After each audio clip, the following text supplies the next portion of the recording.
3, 4,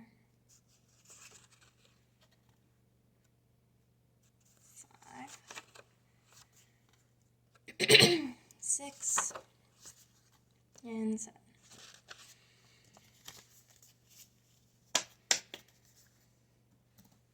Okay.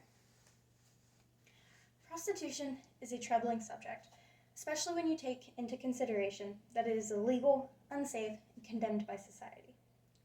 In case you didn't know, prostitution is the act of trading sexual activities in turn for payment. Currently, in Indiana, a person charged with prostitution can spend 180 days in jail and have to pay a fine up to $1,000. And that's for the lowest level misdemeanor. Imagine being in need of money so badly that you sell yourself illegally, and then when caught, have to pay even more money. How is this a just system?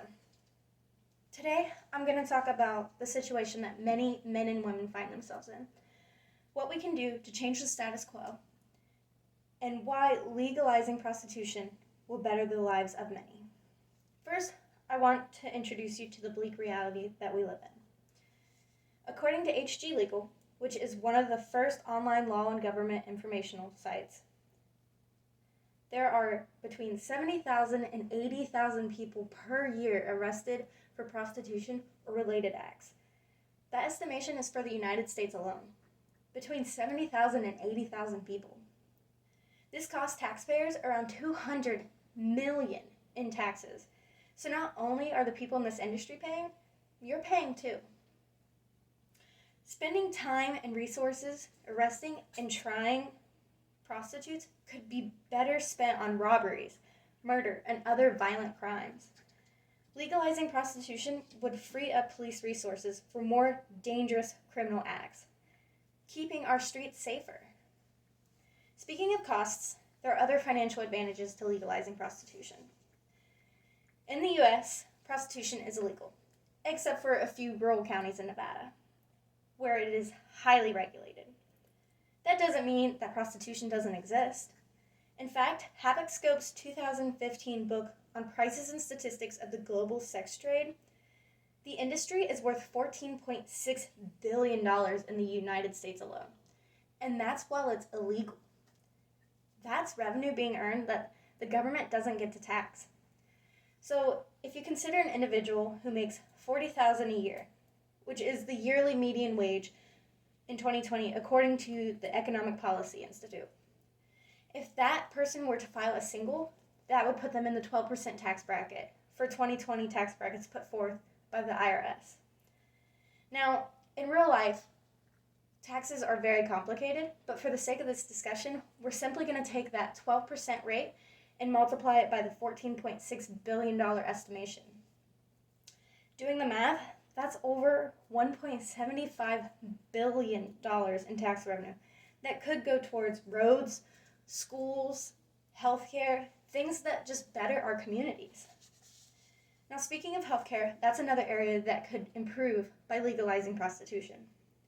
With prostitution being illegal and yet still very in demand, these people don't have access to the proper healthcare, insurance, and other resources needed to be safe. Legalizing prostitution would allow this profession to be regulated, thus giving people access to adequate insurance plans to keep them healthy and resources to keep them safe. Workers would be able to practice a multitude of safety measures if prostitution was legalized.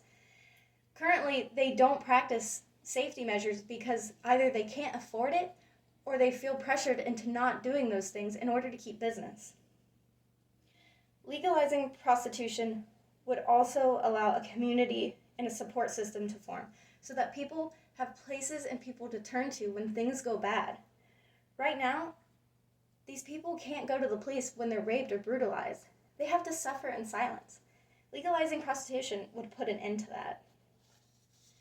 Finally, I want to address a very hot topic concerning legalizing prostitution: human trafficking. Now, human trafficking is the act of selling men, women, and children into forced sexual labor. Now, there are other types of human trafficking, but for the sake of this discussion, we're going to focus on the sex trade definition. Now, in 2019 alone, there were over 4,300 victims and survivors who contacted Polaris's U.S. National Human Trafficking Hotline, and there were many more that couldn't reach out for help. Now, there's a fear that legalizing prostitution will increase human trafficking, but there's a number of resources and publications that suggest otherwise. For example, the AMA Journal of Ethics claimed in 2017 that decriminalization is a critical mechanism for decreasing trafficking. Now, although there are many arguments for legalizing prostitution, there has been no change in policy. And just because it's illegal doesn't mean it's going to stop. Today, I've talked about what it currently costs to keep the outlawing of prostitution, how dangerous it is for people to work under no safety regulations in this industry, and how we can improve the lives of many by legalizing prostitution. If you take anything away from my speech today, take away this. Decriminalizing prostitution can only benefit society and those directly involved. It would improve healthcare, add a support system, and regulations for the safety of those who work in this industry. Decriminalizing prostitution would increase tax revenue, bettering our communities. Not only that, but it could improve the lives of people who are merely trying to survive, and it could destigmatize the industry.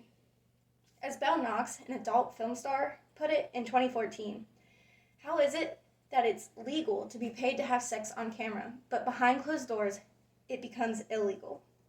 The people in the prostitution industry deserve rights, not punishment. Thank you.